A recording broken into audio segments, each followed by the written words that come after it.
Hey everybody, Chuck Barone. It is now Wednesday, August the 23rd, 2023. Another day of wild crazy today. Not a lot of economic news, but a whole bunch of stuff around the economic world to talk about today. But before I get rolling, let me welcome everybody to the show. As always, thank you guys for your support. You guys coming here every day watching these videos, hitting me up in the comments, questions. Means the world to us, guys. Keeps us going here, validates the show. We can't tell you how much we appreciate you guys. All right, so let's talk about these markets today. Interesting stuff today. Stock market has a great day. Market's rallying, everybody excited. NVIDIA earnings coming up at about a half an hour here. It's 1:30 Pacific time as I'm recording this today. Everybody excited. This is a big AI, artificial intelligence company. The stock up $14.48 today, so I guess they're anticipating big earnings. It's going to be fascinating. This is just the embryo, the genesis of something big here. Now we'll see if it's going to be the next thing, the next, sliced bread or the next flopperoo. Who knows? But a lot of speculation, a lot of very, very excited investors plowing cash into this field. Everybody feels like this is the next big thing. We'll see. So stocks up today like crazy. Bond market, or the stock market, the Dow jumps 184 points today, 34,472. The broader market, the S&P up 48 points today. A great move for the S&P. That's a pretty big move. 4436 on the S&P. The NASDAQ jumps 215 points today, 13,721. So a great day for stocks overall. It's kind of cool how the market can do that. Everything that was also negative now just kind of went away.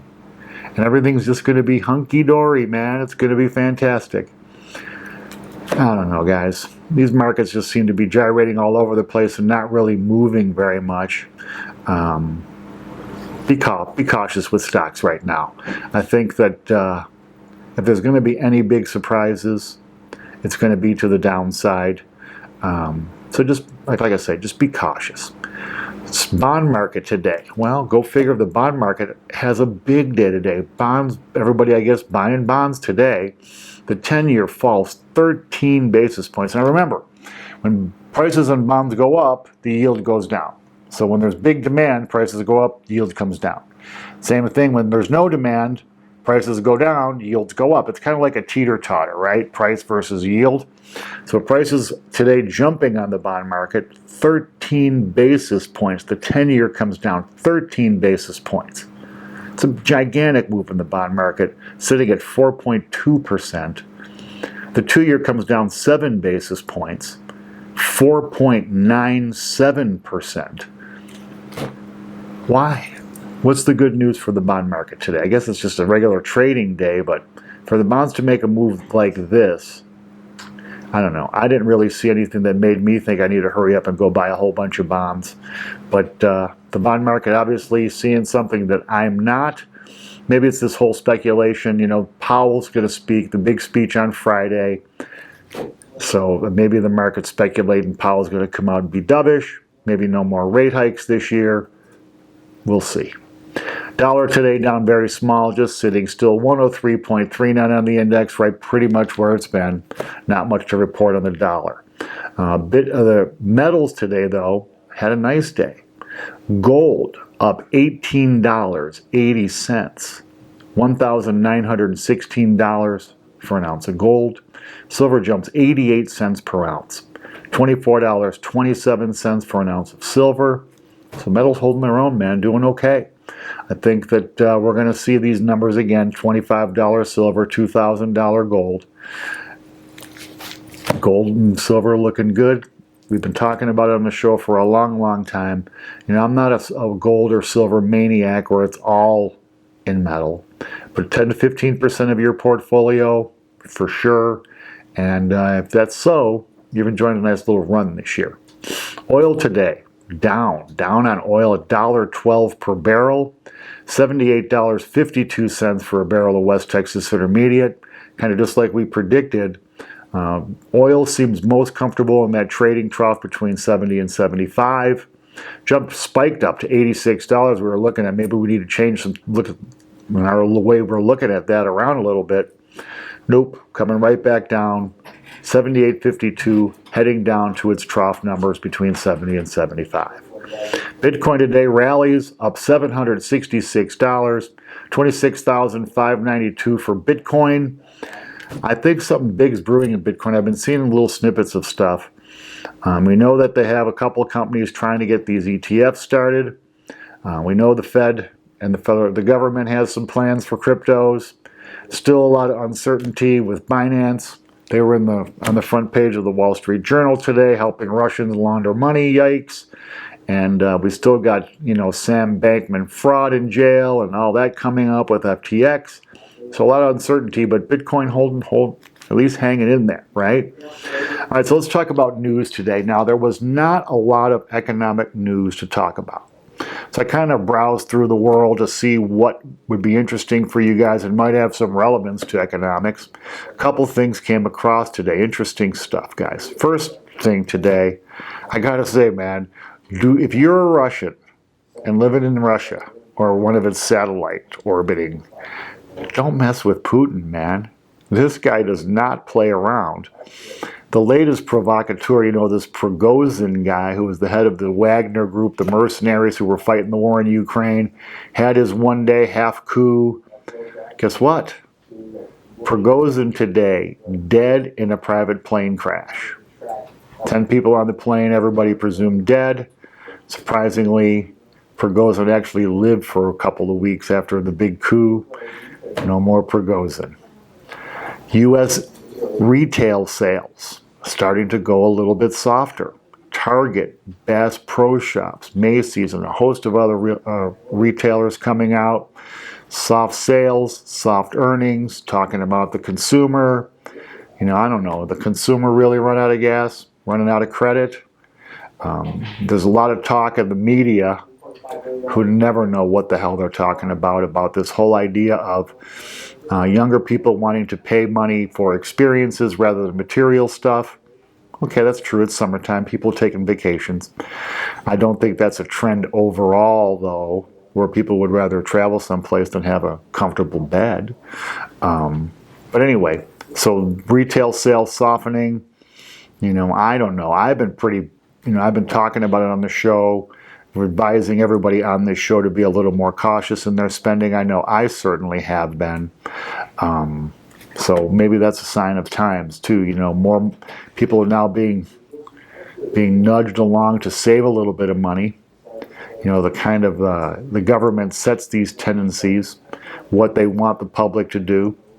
Right now, it looks like the government, believe it or not, wanting the people to spend a little bit less because they're encouraging them to save money. You can actually make some money saving money now, and discouraging borrowing money because it's getting pretty expensive. Almost 25% average interest rate on credit cards. So retail sales coming down. Walmart. Oh, this was interesting today. Everybody knows, that's shopped in a Walmart, whether it's the neighborhood supermarket or the big box retail Walmarts. This whole self-checkout phenomenon started with them. It seemed like that was the trend everybody was going to follow. Well, today I was reading Walmart now ending self-checkout in a lot of places. Amazingly, though, it's not because customers hate it, which I do. I refuse to do that. They're not paying me to check myself out. Give me a discount to do it, sure. Reward me somehow to do the job that you should be paying somebody to do, maybe. But anyway, the reason they're doing this is not because customers hate it, which they do. They're doing it because it's resulting in massive theft. People checking out, I guess, are scanning every other item or whatever. Walmart reported $5 billion with a B in theft last year. Well, maybe this whole idea of self-checkout, of course, the profit motive is always going to get them to move way, way faster than customer service is going to, right? But anyway, I just thought that was funny. An experiment that seems to be not working out exactly the way they were hoping. Another interesting, I was reading today, a lot of attention being paid to BRICS, the big meeting here. China, of course, the leader of this whole clique. And I was reading today, China is having a very difficult time with their local economy, the country. Basically, the predictions coming in now are a giant collapse of China's economy coming. That's why they're saying President Xi was not at this BRICS meeting in person. Unlike Putin, he can travel there without being arrested. They're saying that nothing in China going well. Exports down massively. Manufacturing down massively. Government spending up massively. Debt load even bigger than ours, guys. It's like 255% of GDP. They got, coming out of this recession and their zero COVID policy really dragging on the economy. China is a manufacturing economy, not a consumer economy. Their real estate market makes ours look like a spring picnic, man. Two companies, the two biggest or two of the biggest in China, Evergrande and what's this country we're living or whatever the hell this other one, between the two of them defaulting now, $550 billion, just those two companies. High rises in China sitting empty, basic cities being built, no one living in them. The whole real estate sector is about to collapse completely. Workers not being paid for months. So China, nothing going well there right now. Going to be fascinating to watch. And this whole BRICS thing I was reading today, Russia and China, the two loudest of the BRICS members, have their own political agenda they're pursuing. Russia, getting killed by sanctions, hates the West, wants to get off from under these sanctions. China, of course, wants to be our geopolitical equal, right? So they're, fighting for their place in the world. Both of them hating the whole idea of a U.S.-dominated world, especially with the U.S. dollar, which they feel kind of is like the key to the whole political thing. But it was interesting because a lot of their partners not go along with the whole political idea of this BRICS. Brazil coming out today saying, hold on a minute, man, we want to create this economic bloc to compete with the West, the G20 or whichever, that we can't get in, right? So they're going to create their own bloc. It was about economics, though, not politics. And Brazil objecting, saying they don't want to become the enemy of the West. They just want to be in this economic bloc. And India, in my mind, the real threat to the U.S. economically, not China. India landing their spaceship on the South Pole of the moon. Wow, no one's ever done that yet until then. But anyway, India coming out saying that, they understand China's political aims and they do not want to be a part or be a mouthpiece for China's politics. So already, before they're even really starting, you're seeing some dissent in this thing. Interesting times with BRICS, and let's see, follow China along with China here too. Let's see if these economists talking all this about China. Look what they did to Hong Kong, though. They made a big mess there, and that used to be one of the main financial hubs in the world, right? No one really talking about the Hang Seng or anything coming out of there anymore. Fascinating stuff. Another interesting thing today, the Panama Canal. You guys saw this story? I guess there's a massive traffic jam in the Panama Canal, ships not being able to get through the canal, some cargo ships literally sitting outside the canal waiting for months to try to get through. So I guess there's just hundreds of ships backed up now trying to get through the canal. This is a big problem, okay, because now they're talking about this stuff affecting merchandise coming in for Christmas already, right? Wow, crazy times, guys. Crazy, crazy times. So the big traffic jam in Panama, we'll keep an eye on that too. U.S. Treasuries. Now here's another article I was reading that was fascinating, saying that this giant glut of U.S. Treasuries hitting the market now, basically at trillions of dollars, right? Causing interest rates to spike higher. Even with inflation coming down, even with the consensus being the Fed, you know, pretty much being done raising rates, well, the U.S. Treasury in there selling Brazilians of dollars worth of bonds every day, pushing rates higher. You know, when there's a oversupply, prices come down. And remember I was talking about bonds? Prices come down, yields go up. Yeah, U.S. government. Anyway, guys, that's it for today. Tomorrow starts all of the fascinating data coming in. We'll have unemployment and a whole bunch of stuff coming in tomorrow, economic data. Friday, we'll have Powell and Jackson Hole, his big speech, 7 a.m. Pacific time, Friday. We'll have NVIDIA earnings tomorrow. We'll see how that goes. Going to be an interesting finish to this week, guys. As always, we appreciate your support. If you got a second, hit the like button. Help us out. It gets the video, changes the algorithms around, I guess, on YouTube, gets our video out in front of a few more people. We get more views that way. Would appreciate it. As always, hit me up in the comments section. We'll be back tomorrow to bring you guys the news you need.